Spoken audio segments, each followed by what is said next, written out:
देखिए अब द्विघात समीकरण अपन पढ़ रहे थे।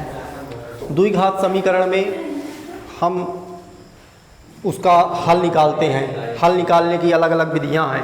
तो मुख्यतः हम ये बताएं कि कक्षा 9 तक तो हम एक ही विधि पढ़ते थे, गुणनखंड विधि, जिसे मध्यपद विभक्त विधि भी कहते हैं। लेकिन कक्षा 10 में हमें 3 विधियां मिल रही हैं। पहली गुणनखंड विधि जो 9वीं से ही सीखे हैं, उसके बाद फिर पूर्ण वर्ग बनाकर, है ना, कंप्लीटिंग द स्क्वायर मेथड, ये जो कल सीखे अपन, और तीसरी एक द्विघाती सूत्र, क्वाड्रिक फार्मूला, है ना, इसी को श्रीधराचार्य सूत्र भी कह देते हैं। एक गणितज्ञ थे श्रीधराचार्य, उन्होंने ये सूत्र दिया था, तो उनके नाम से ये सूत्र चलता है। तो सबसे सही वो जो पूर्ण वर्ग बनाने वाली विधि है उसी से निकल के आता है। तो इसका डेरिवेशन अपन करते हैं, कैसे सूत्र निकलता है वो सीखते हैं, उससे आपका कल वाला कॉन्सेप्ट भी क्लियर होगा। तो अपन क्या करते थे कि ax² plus bx plus c, शांत रहना थोड़ा सा, equal to 0, ax² plus bx plus c बराबर 0, ये हमारा द्विघात समीकरण है।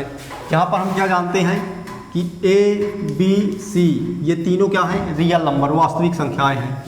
ये वास्तविक संख्याएं हैं। और एक चीज़ इसमें होनी चाहिए कि a कभी भी 0 के बराबर नहीं होना चाहिए। क्यों? क्योंकि समझाया गया था अगर a 0 हो जाएगा तो ये प्रोडक्ट 0 हो जाएगा, ये प्रोडक्ट 0 हो जाएगा तो इसकी जब घात ही नहीं बचेगी तो ये द्विघात कहाँ से होगा, फिर तो रैखिक बचेगा। इसलिए a 0 नहीं होना चाहिए, बाकी 0 होते रहें।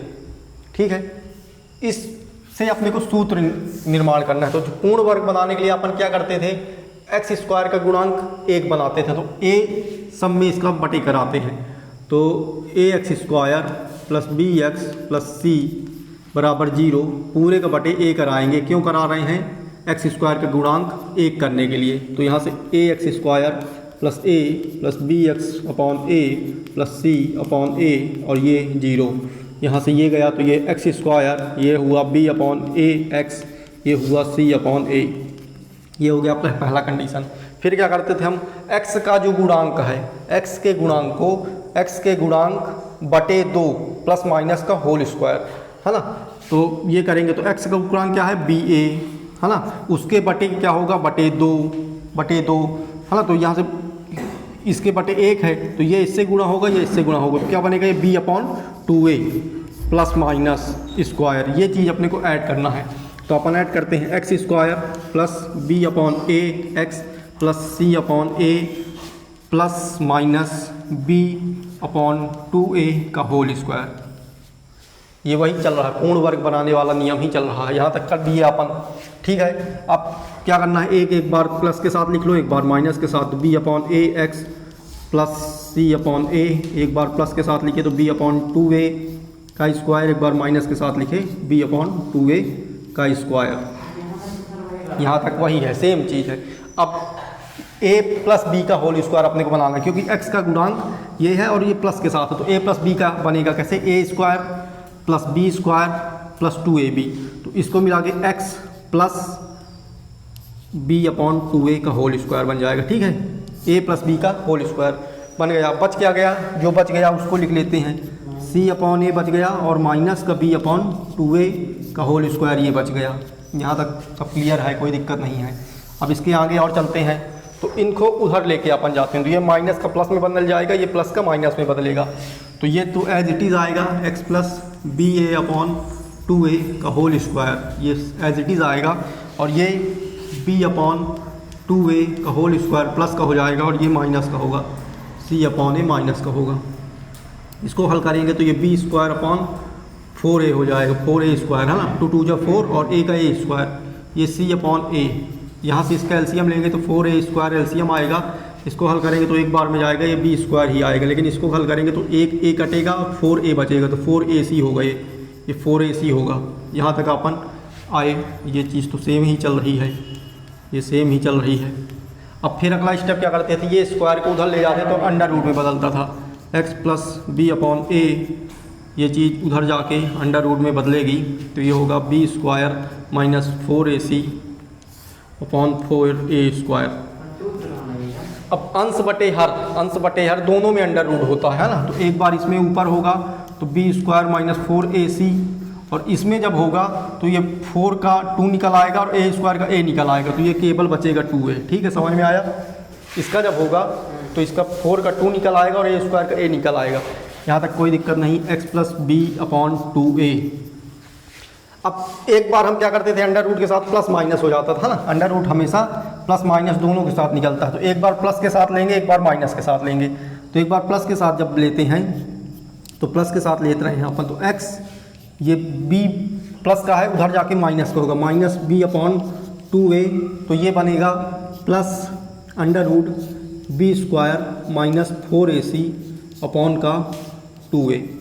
अब देखो 2a दोनों में उभय निष्ठ है ना, तो इनको पूरा 1 के बटे भी लिख सकते हैं, या एलसीएम लेके से कर दो तो पूरा 1 के बटे भी आ जाएगा। ये पूरा 2a होल सबके बटे में आ जाएगा, और ये ऊपर लिख जाएगा minus B plus under root B square minus 4ac। ये हो गया x की वैल्यू। एलसीएम ले लिए ना, एलसीएम ले लेंगे, दोनों के बटे सेम हैं तो दोनों के बटे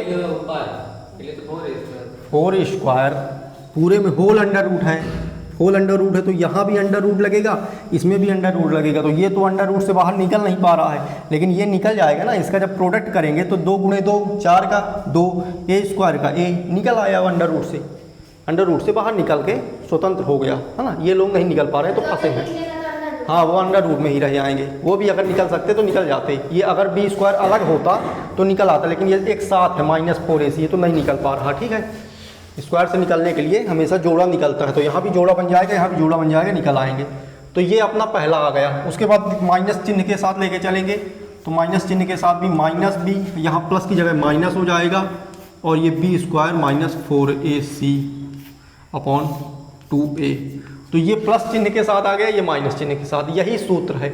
इन्हीं को अगर हम कंबाइन लिख दें तो एक बार प्लस एक बार माइनस, इसको ऐसा लिख देते हैं, x बराबर माइनस बी, एक बार प्लस एक बार minus B square minus 4ac upon 2a। तो ये जो सूत्र कहलाता है, यही सूत्र कहलाता है आपका द्विघाती सूत्र या श्रीधराचार्य सूत्र। ठीक है, श्रीधराचार्य सूत्र। देखिए अब मैं क्या बता रहा हूँ, ये एक डेरिवेशन है। आपका काम की जो चीज़ है वो ये है, बस आपके काम की चीज़ ये है, आपको उसको रट लेना है लिख लिख के। ठीक है, बस केवल यही सूत्र का काम है। ये डेरिवेशन नहीं आता है, मतलब 99% चांस है कि ये नहीं आता, आज तक अपने इतिहास में नहीं आया है, तो ये नहीं आता है। लेकिन बाई चांस आ गया तो ये है तरीका, है कुछ नहीं। पूर्ण वर्ग बनाने वाले जो मेथड है उसी सिद्धांत में अपन चले। यहाँ पर अंक नहीं लिए, केवल इसी सूत्र के हिसाब से चले। वहाँ पे अंक आ जाते तो यहाँ पे इसके हिसाब से चले हैं, यहाँ पे अपन बना के रख दिए। तो तुम लोगों को कायदे से इसको याद कर लेना है। इसको अब बताते हैं फिर पहले क्या होगा, ये याद कर लोगे। अब इसके हिसाब से अपन क्वेश्चन करते हैं, जो विधि अपन सीखे थे मध्य पद विभक्त। तो क्या करते हैं, ए और सी का गुणा कराते हैं। तो 9 गुणे 6 कराएंगे तो 54 प्राप्त होगा, है ना। अब 54 को ऐसा तोड़ना है कि योगफल माइनस का 15 आए और गुणनफल 54 आए। 9 और 6 दोनों माइनस का, है ना, दोनों माइनस का। तो इसको लिख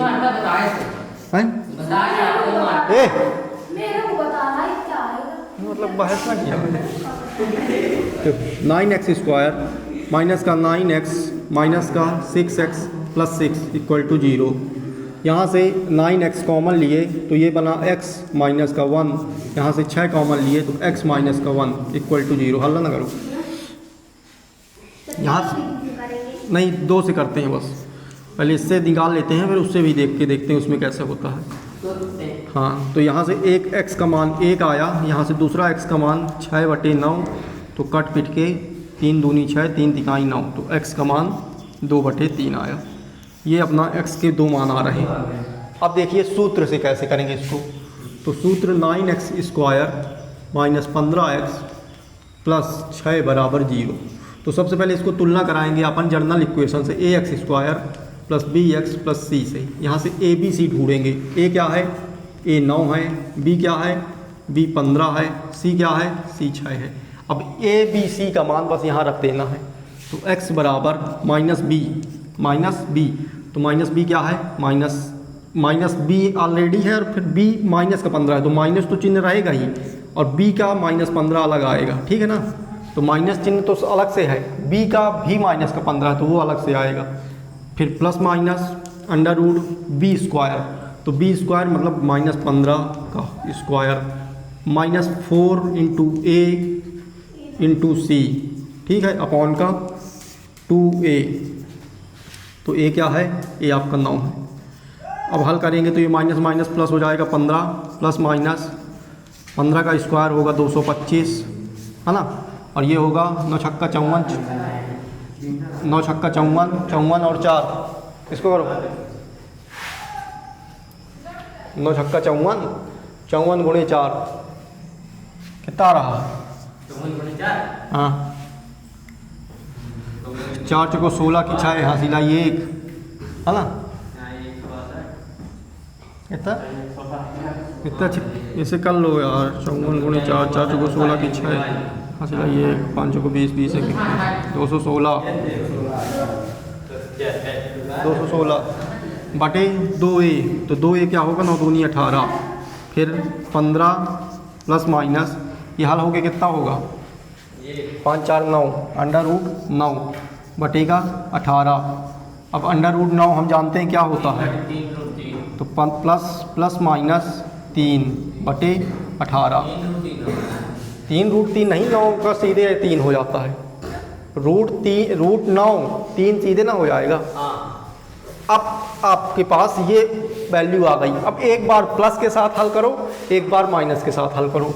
तो एक बार हम प्लस के साथ हल करते हैं, तो प्लस में लेंगे तो क्या लेंगे, x बराबर 15 प्लस 3 बटे का 18, तो 15 और 3 18 बटे 18, तो 18 एक कम 18, यहाँ से x का मान 1 आ गया। दूसरी बात माइनस के साथ हल करेंगे, तो x बराबर 15 माइनस का 3 बटे 18, तो यहाँ से आएगा 12 बटे 18, तो यहाँ से क्या करेंगे 6 दूनी 12 और 6 तीक 18, दूसरा मान ये आ गया। तो ये आपके 2 मान आ गए, यही 2 मान यहाँ से आ रहे थे। हाँ देखिए, ऐसे आयताकार पार्क को बनाना है जिसकी चौड़ाई इसकी लंबाई से 3 सेंटीमीटर कम हो। तो इतनी चीज़ से हमको क्या समझ में आ रहा है कि पहली बात तो एक आयताकार पार्क है, एक आयताकार पार्क है जिसकी चौड़ाई इसकी लंबाई से 3 कम हो, जिसकी चौड़ाई इसकी लंबाई से 3 कम हो। तो लंबाई से 3 कम, हमको लंबाई नहीं पता, तो माना लंबाई x है, तो लंबाई अपन x मान लिए, तो चौड़ाई x माइनस 3 हो जाएगी। नहीं, हमने लंबाई को x माना, हमने लंबाई को x माना और चौड़ाई को x प्लस x माइनस 3 माना, मीटर में है, ठीक है। अब क्या बोला, इसका क्षेत्रफल पहले से निर्मित समद्विबाहु त्रिभुजाकार पार्क जिसका आधार आयताकार पार्क की चौड़ाई के बराबर तथा ऊंचाई 12 मीटर है। अब इसका क्षेत्रफल हमको बताया है, लेकिन वो दूसरे शब्दों में बताया। कैसे बताया है कि एक समद्विबाहु त्रिभुजाकार पार्क है, समद्विबाहु जिसकी 2 भुजाएं बराबर होती हैं वो समद्विबाहु कहलाता है। तो समद्विबाहु त्रिभुजाकार पार्क है, समद्विबाहु त्रिभुजाकार पार्क है जिसका आधार आयताकार पार्क की चौड़ाई के बराबर है। इसका आधार आयताकार पार्क की चौड़ाई के बराबर है, मतलब ये x माइनस 3 है, ठीक है, x माइनस 3 है जिसका आधार आयताकार पार्क की चौड़ाई के बराबर तथा ऊंचाई 12 मीटर है। ऊंचाई इसकी 12 मीटर है, ऊंचाई 12 मीटर है, 12 मीटर है, 12 मीटर है से 4 वर्ग मीटर अधिक हो, से 4 वर्ग मीटर अधिक हो। मतलब यहाँ क्या बोल रहा है कि इसका क्षेत्रफल इसके क्षेत्रफल से 4 मीटर अधिक हो। समझ रहे हो, एक आयताकार पार्क, पूरा क्वेश्चन को एक बार पढ़ो तब समझ में आएगा। इसका क्षेत्रफल पहले से निर्मित समद्विबाहु त्रिभुजाकार पार्क जिसका आधार आयताकार पार्क की चौड़ाई के बराबर है तथा ऊंचाई 12 मीटर है से 4 वर्ग मीटर अधिक है। इसका क्षेत्रफल निकालोगे, उसमें +4 करोगे तो इसका क्षेत्रफल आएगा। इसका पहले क्षेत्रफल निकालना पड़ेगा, है ना। इसका क्षेत्रफल निकालने के बाद हाथ निकाल लेंगे, इस पे प्लस 4 करना पड़ेगा। तो इसका क्षेत्रफल कैसे निकालेंगे? इसका क्षेत्रफल कैसे निकालेंगे? इसका क्षेत्रफल, त्रिभुज का क्षेत्रफल क्या होता है? 1/2 आधार गुणे ऊंचाई। ठीक है, तो आधार क्या दिया है? आधार दिया है हमको x-3। ऊंचाई क्या दी है? ऊंचाई दी है 12। तो यहाँ से कट गया 2, तो छक्का 12, क्या आ गया? 6x 6 3 18, ये आ गया। ये आपका त्रिभुज का क्षेत्रफल आ गया। अब आयत का क्षेत्रफल जो है, आयत का क्षेत्रफल क्या है? आयत का क्षेत्रफल, आयत का क्षेत्रफल त्रिभुज के क्षेत्रफल से 4 ज़्यादा है। तो त्रिभुज के क्षेत्रफल से 4 वर्ग मीटर ज़्यादा है ना? 4 वर्ग मीटर जाता है। तो त्रिभुज का कितना है? त्रिभुज का 6x माइनस 18 प्लस का 4। ठीक है, तो यहाँ से क्या आएगा? 6x, ये माइनस का 18 प्लस का 4 कितना हो जाएगा? बड़ी संख्या में माइनस है तो माइनस का 14। ये आपका आयत का क्षेत्रफल आएगा। ये आपका आयत का क्षेत्रफल आ गया। ये आपका आयत का क्षेत्रफल है। ये आपके पास भुजाएं हैं, अब आप हल कर सकते हैं। तो आयत का क्षेत्रफल क्या होता है?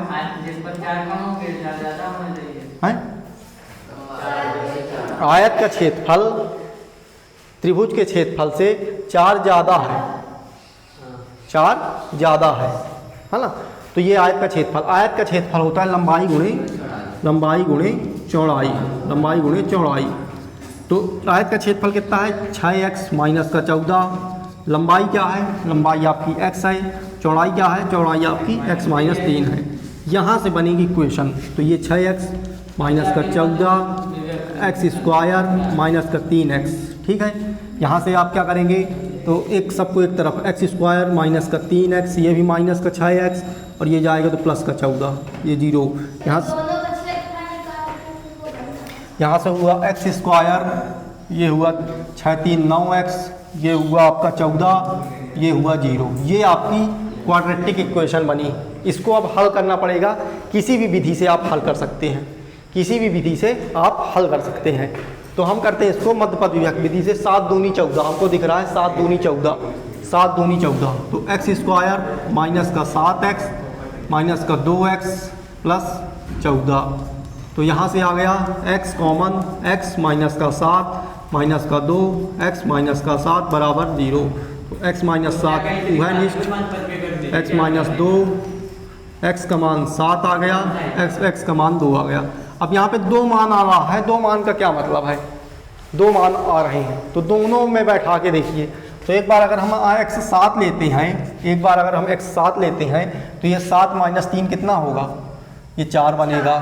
ठीक है, दूसरी बार अगर हम x को 2 लेते हैं, ये 2 लेते हैं, तो चौड़ाई 2 माइनस 3 कितनी बनेगी? -1। तो चौड़ाई कभी -1 में नहीं आती, तो इसलिए 2 वाला तो गलत है, ये गलत है।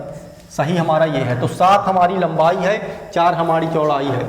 7 चौक 28, 7 चौक 28, 28 मीटर स्क्वायर हमारा आयत का क्षेत्रफल है। त्रिभुज का क्षेत्रफल निकालिए भाई। तो x-3 ये कितना हो जाएगा? ये भी 4 हो जाएगा, है ना? इसका मान 4 होगा। तो 1/2 आधार 4 है, ऊंचाई 12 है। तो ये 2 छक्का 12, 6 चौको 24। त्रिभुज का क्षेत्रफल 24 है। क्या बोल रहा था? आयत का क्षेत्रफल त्रिभुज के क्षेत्रफल से 4 वर्ग मीटर ज़्यादा है। तो 24 में 4 जोड़ दोगे तो 28 मिल जाएगा। क्वेश्चन अपना चेक हो गया। ये इस प्रकार से इसका आंसर